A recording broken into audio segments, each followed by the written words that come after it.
In this video, I'm going to show how we can first learn a deep belief net by stacking up restricted Boltzmann machines, and then we can treat that as a deep neural net that we fine-tune discriminatively.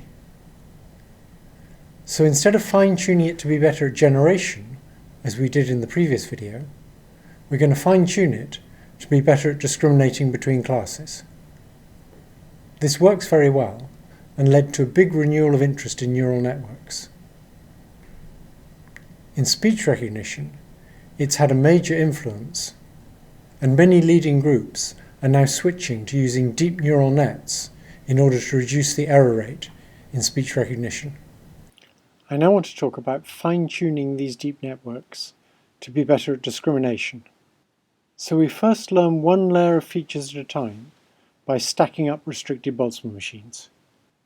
Then we treat this as pre-training that finds a good initial set of weights in a deep neural network, and we fine-tune those weights using some local search procedure. In the previous video, I showed you how to use contrastive wake-sleep to fine-tune a deep network so that it was better at generating its inputs. In this video, we're going to use backpropagation to fine-tune a model to be better at discrimination. If we do this, it overcomes many of the standard limitations of backpropagation. It makes it much easier to learn deep nets, and it makes those nets generalize better.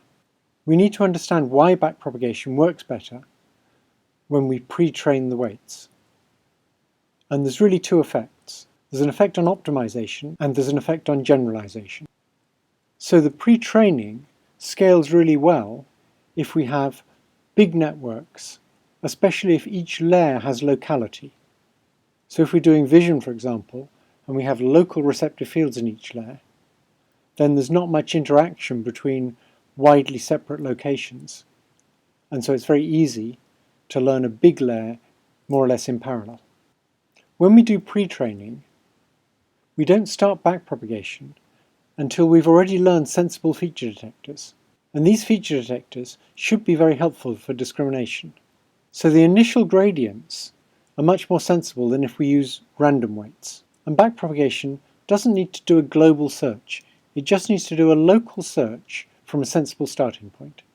In addition to being easier to optimize, pre-trained nets exhibit much less overfitting. That's because most of the information in the final weights comes from modeling the distribution of input vectors. And these input vectors, if you're dealing with something like images, generally contain a lot more information than labels. A label typically only contains a few bits of information to constrain the mapping from input to output, whereas an image contains a lot of information which will constrain any generative model of a set of images. The information in the labels is only used for the final fine-tuning. And because by that stage we've already decided on the feature detectors, we're not squandering that precious information designing feature detectors from scratch. The fine-tuning only makes slight changes to the feature detectors we learned in the generative pre-training phase. And those are the changes required to get the category boundaries in the right place. The important thing is that backpropagation is not being required to discover new features, and so it doesn't need nearly as much labeled data. In fact, this type of learning works well when most of the data is unlabeled, because the generative pre-training can make use of all that data. The unlabeled data is still very useful for discovering good features. There is an obvious objection to this kind of learning, which is that when we do generative pre-training, we'll be learning lots of features that are useless for the particular discriminative task we want the net to do. Consider, for example, that you might want the net to discriminate between shapes, or you might want the net to discriminate between different poses of one shape. They need very different features, and if you don't know the task in advance, you'll inevitably learn features that are never used. When computers were much smaller, that was a serious objection, but now that computers are large enough, we can afford to learn features that are never used. And we can afford it because among all the features we learn, there will be some that are much more useful than the raw inputs. and that more than makes up for the fact that we've learned some features that aren't helpful for the particular task we're interested in. So let's apply this to modelling the MNIST digits. We'll now learn 3 hidden layers of features entirely unsupervised. Once we've done that learning, when we generate from the model, it will generate things that look like real digits. And it'll generate them from all the different classes, and it'll typically take a while before it switches from one class to another. And it will typically take a while before it switches from one class to another, because it'll tend to stay in the same ravine for a while before it jumps to another ravine. But the question is, are the features that we've learned that way useful for doing discrimination? So all we need to do is add a final 10-way softmax at the top and fine-tune it with backpropagation, and see if we do better than purely discriminative training. So here's the results on the permutation invariant MNIST task. And what I mean by permutation invariant is, if we were to apply a fixed random permutation to all the pixels, the same permutation to every test and training case, the results of our algorithm wouldn't change. That's clearly not true for something like a convolutional net. A convolutional net's been told something about the task.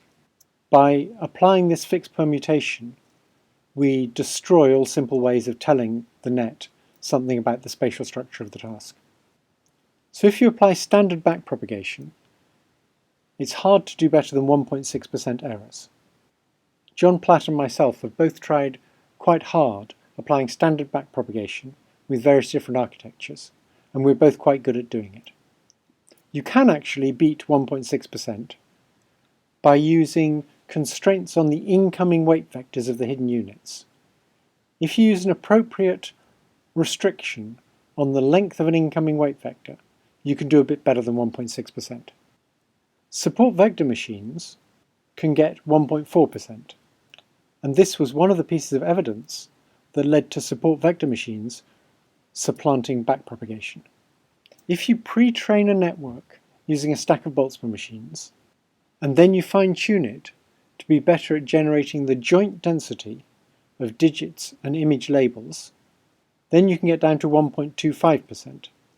If you train a stack of Boltzmann machines and simply put a 10-way softmax on top and fine-tune it, you can get to 1.15%, and with more fiddling around, you can get that down to about 1%.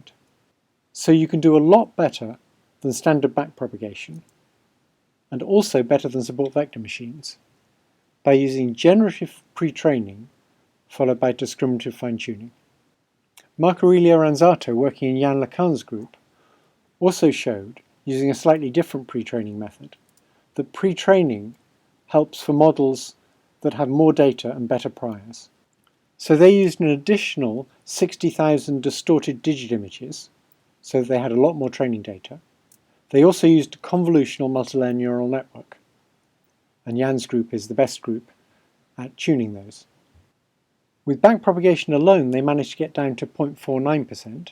When they did the unsupervised layer-by-layer pre-training, followed by backpropagation, they got down to 0.39%, which at the time was a record. So you may remember this picture from the first lecture. This was one of the examples I gave of the success of neural nets. It's the same picture. And back then, I said we could get down to 20.7% by pre-training and then fine-tuning with backpropagation, and that the previous speaker-independent record on Timit was 24.4%, which actually required averaging several models. Li Deng at Microsoft Research picked up on this result immediately and collaborated on improving it, and this has led to a big change in speech recognition. If you look at this news story, it will refer you to a blog where the Chief Research Officer for Microsoft is talking about the big improvements in speech recognition caused by using deep neural nets.